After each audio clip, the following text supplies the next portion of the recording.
tests for seemingly nothing.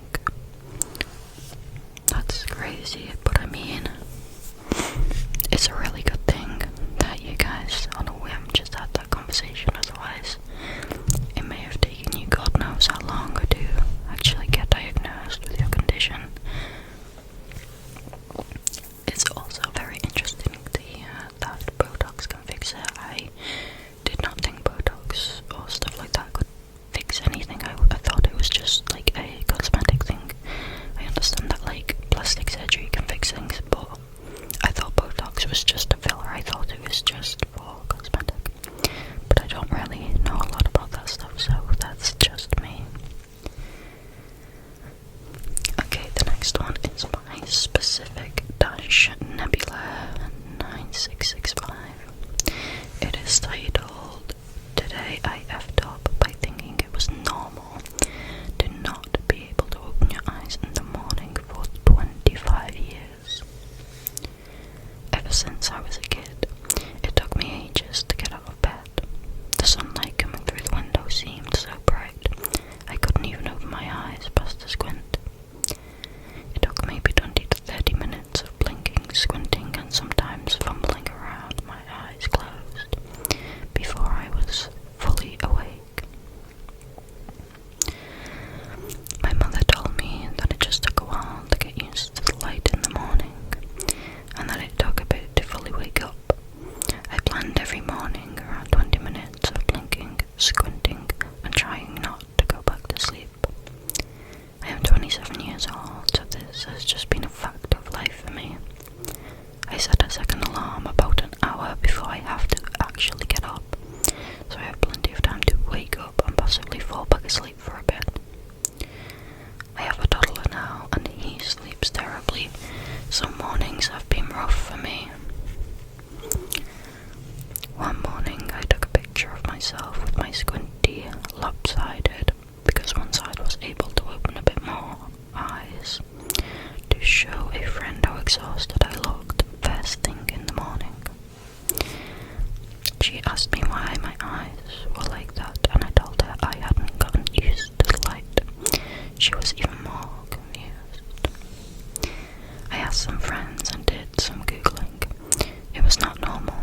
Most people just open their eyes in the morning.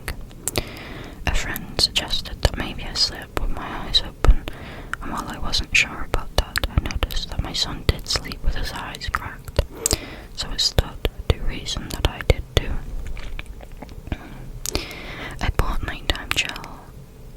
nighttime eye gel and eye drops for the morning, and used them for the first and last night tonight.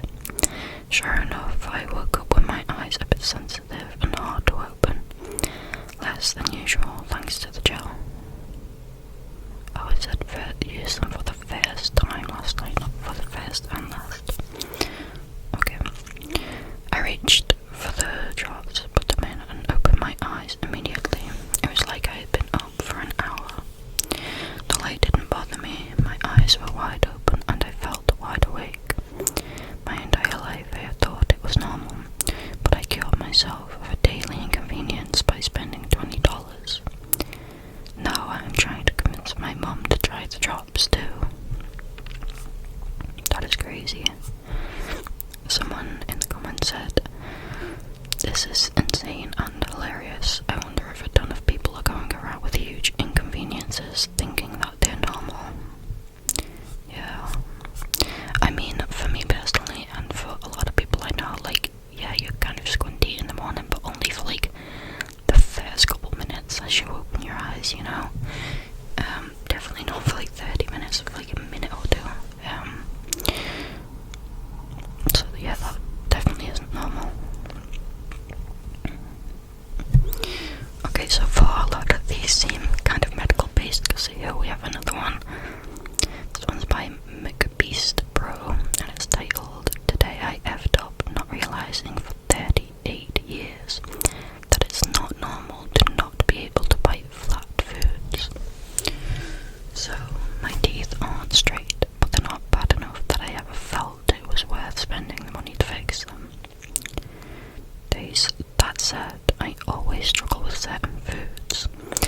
tomatoes on a burger, onions on a sub, even buttered or slippery stuff like deep fried pickles. I honestly figured this was normal and that everyone had the same issue, not just me. Then the other day, my 4-year-old was eating a fruit to go, and he just bit right through it and pulled off a piece. I was impressed and also confused. How can he do that so easily when I can't? That's when it hit me. Not everyone has this problem. It's a me problem. For 38 years, I just assumed everyone struggled with foods like this. Meanwhile, my dentist never once mentioned that my overbite might be the reason I can't bite things normally. So next time you see someone wrestling with a vegetable on a sandwich, say hello. I don't bite, literally. Okay, if you have actually mentioned that to your dentist, and they've not mentioned it's because of the way your teeth are or your overbite, whatever it is, then your dentist sucks. They should know more. They did a very quick update saying, okay, I tested eating an Egg McMuffin with the Canadian back bacon, and can confirm that when I actively force my bottom teeth out, that I am able to cleanly eat the back bacon. Yeah, their dentist sucks. Okay, this next one is by Useless.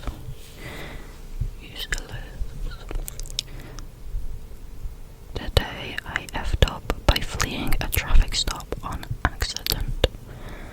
Never good. Obligatory, this didn't happen today, but it took me a hot minute to put the pieces together. To set the scene, you turn onto the road. It starts flat, go down a hill. There's a sharp turn and my driveway is at the end of the turn. There was a large SUV behind me, and behind him was the cop. I was driving home one day and turned onto my road. I looked into my rear view and saw red and blue lights, so I pulled over to let him pass. There's a lot of police activity in my town, and they fly up and down my road all the time. The SUV behind me pulls over, bumper to bumper with me, and the cop stops behind him. He then starts walking up to the SUV, so in my head I'm like, oh, okay, dude is getting pulled over. So I pull back out and go home. I turn the corner and pull into my driveway.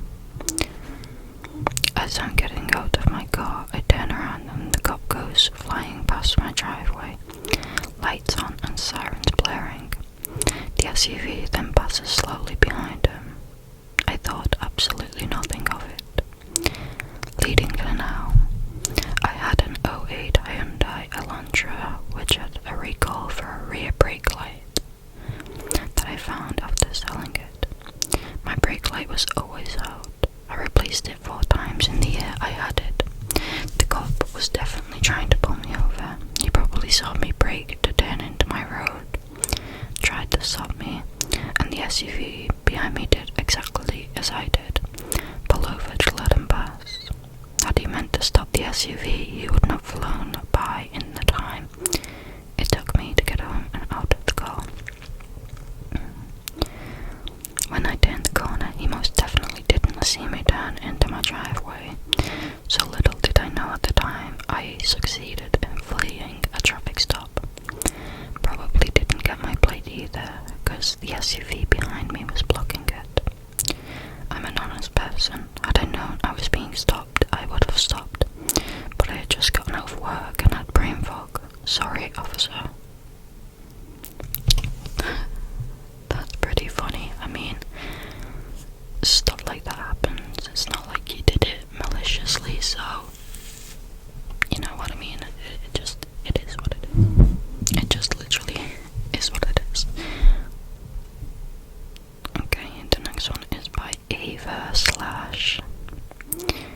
that all? Today I effed up by thinking vomiting every morning was normal.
lipase levels were extremely high.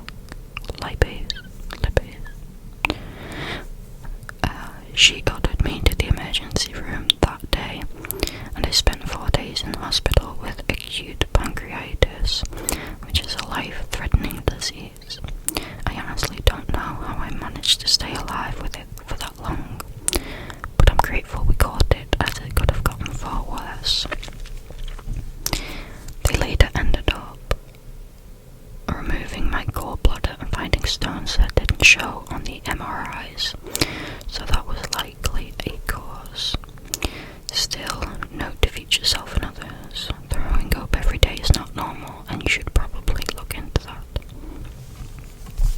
Yeah, that's crazy. I could not deal with throwing up every day. Oh god, that is the worst possible thing for me. That's awful. It's a good thing they mentioned it to the doctor though. Somebody in the comments said, secondary tip, tell your doctor anything you're not sure of, and I think that is a very good idea, because they are, at the end of the day, they're professionals, and something that you think is just a minor quirk or something stupid could actually be something very serious. So yeah. Okay, this one seems a little bit morbid. It's by Dragon Star, and it's titled "Today I effed up by spilling my dad in the kitchen." I, 27 female, met my dad for the first time in February. Sounds crazy, but he left when I was a baby and I was raised by my grandparents and mum. I had a very happy and wonderful life with them, so I never really thought about it. As a teenager, curiosity kind of struck me and I started looking for information. That's when the anger started to set in, because it became obvious through my research that he chose a life of addiction instead of knowing me. Fast forward to February, I get a call from his now wife explaining who she is and that my dad had been put on hospice care and was asking for me to come because he wanted to speak with me.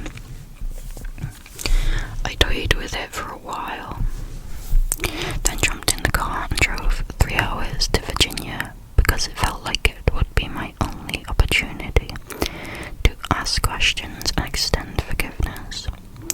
We had a great visit, lots of tears, and I received an apology I never thought I would. He passed 30 days later.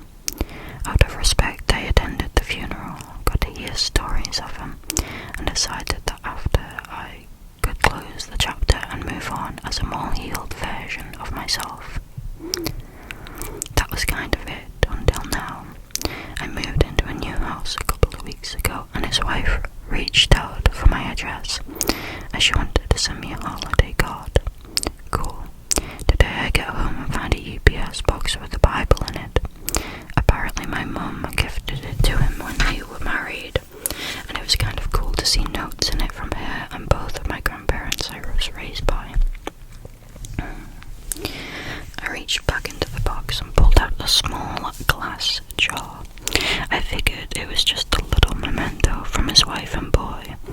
Was I so wrong? I unscrewed the lid and poof, my dad goes flying everywhere. I stood frozen as I watched his ashes flutter to the ground all over my kitchen and onto the back of my black cat. I'm stunned. Never once did I ask for ashes, and never once did I get asked if I wanted them. So no, I have no idea what to do. I feel so confused, like my brain is in overdrive, trying to comprehend what just happened. This is also the first death I've had in my immediate family, but I barely knew him. I feel weird just keeping him in a jar. I don't even know where to put him. Any advice would be appreciated, and bonus points for morbid humour, because that's the only way I'm coping at the moment. What the hell?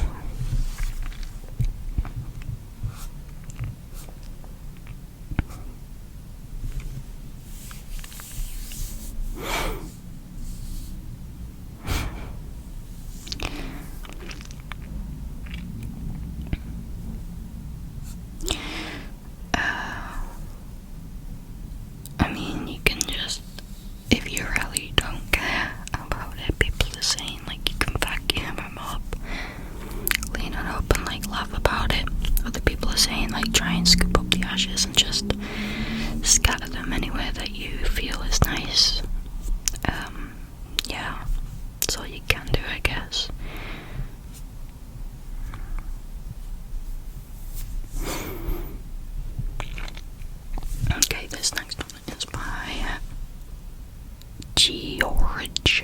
See, as titled, today I effed up searching Reddit for a hemorrhoid remedy. As the title says, I was on Reddit searching for a hemorrhoid remedy, stumbled upon the hemorrhoid sub and clicked, don't ask me why, on a post from that day, and it was some guy showing his a-hole, and I'm not sure what I expected. And that's not the issue. The issue is my Reddit app will default open the post every time I open Reddit. Or when I'm simply browsing and go to open a post. Wanna see this cute puppy? Nope, hemorrhoid ass instead. Oh look, a picture of Andromeda Galaxy. Nope, a-hole with giant raging hemorrhoid. I don't know how to make it stop. It's haunting, and I've tried uninstalling Reddit only for it to come back. Unsure how to remedy the hemorrhoid picture from opening everywhere I go. I just wish it would stop. I blocked the account and hit the post, but it still comes up with no image of some man's giant hemorrhoid. My son from time to time looks over my shoulder, he's 10, to see what I'm looking at, since majority of the time it's space sub, carbs or animal subs. I'm scared he will make eye contact with the dark abyss of this gentleman's giant, bulging, mean-looking hemorrhoid. God. Someone said turn on the not safe for work filter so it's blurry. But like that doesn't get rid of the main issue. Why is it constantly popping up?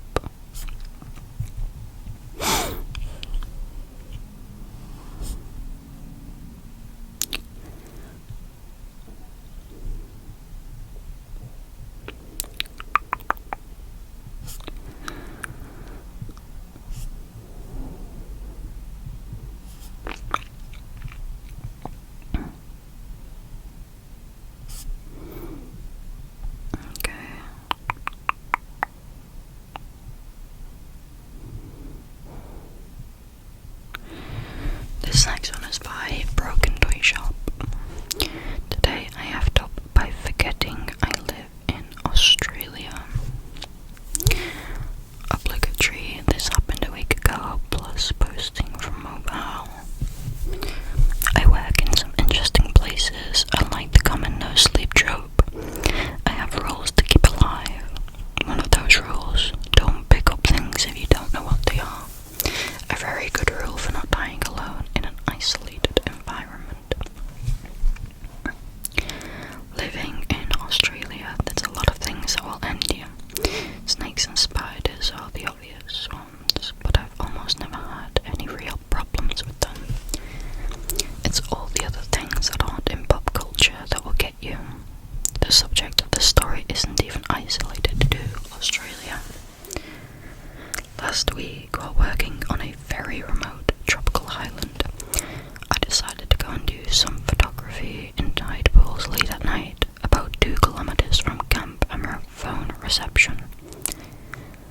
There was a bit of a rough swell hitting the beach, so I was seeing a few fish washed under the rocks. With that in mind, I thought I saw a hermit crab wedged upside down in a crevice with another shell resting on the opening. I picked up the smaller shell, a baby conch, I thought. It was a cone snail, a living, breathing cone snail, full of rage and violence at being picked up. I only realized when it started whipping its barb around, brushing against my fingertips. Previously, the cone snails I'd seen in photos looked different, so I wasn't aware this was the type of shell that could be dangerous. When asked about first aid, our medic responded only with ventilator and a trickle. God. I thought it was going to be the blue ring octopus that a lot of tourists pick up.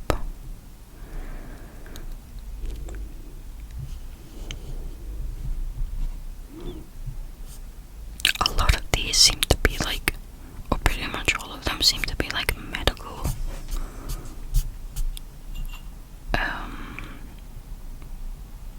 related. Like, that wasn't on purpose. These are just like the top ones at the minute.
very short. I keep water by my bed in a glass in case I get thirsty at night.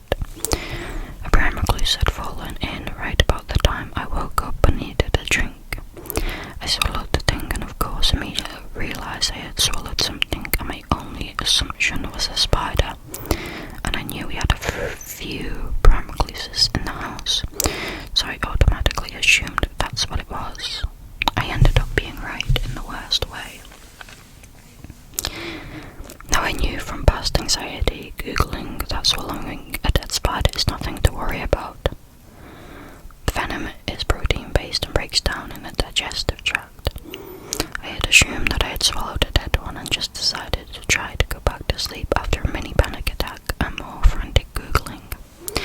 I woke up maybe 2 hours later with horrible pain in my stomach, muscle aches and hard spasms, heat flashes, sweating and drooling profusely. I stumbled to find my partner. We sleep in separate rooms and we rushed to the ER. So what happened? Well, the original assumption was that it bit me on my esophagus, but after lots of tests it turns out I had a stomach ulcer that I didn't know about. That's another long story, and the spider had been very much alive and the venom found its way into my bloodstream through the open wound in my stomach. After a crap ton of antibiotics and other drugs and a week-long hospital stay, I'm mostly back to normal and I'm feeling mostly okay. I still feel achy and have a lot of paranoia about my drinks now. I won't be drinking water in the middle of the night anymore, that's for sure. I just wanted to tell this story in case anyone else has water by the bed at night, and to just go to the ER if you think you swallowed something. Just please be careful. That is crazy. That's insane. I think from now on get a water bottle that has like the flip down lids, so they can't crawl through the straw either, because I mean at that point if you were sucking up through the straw you'd feel something solid, but still I think a water bottle is much needed here.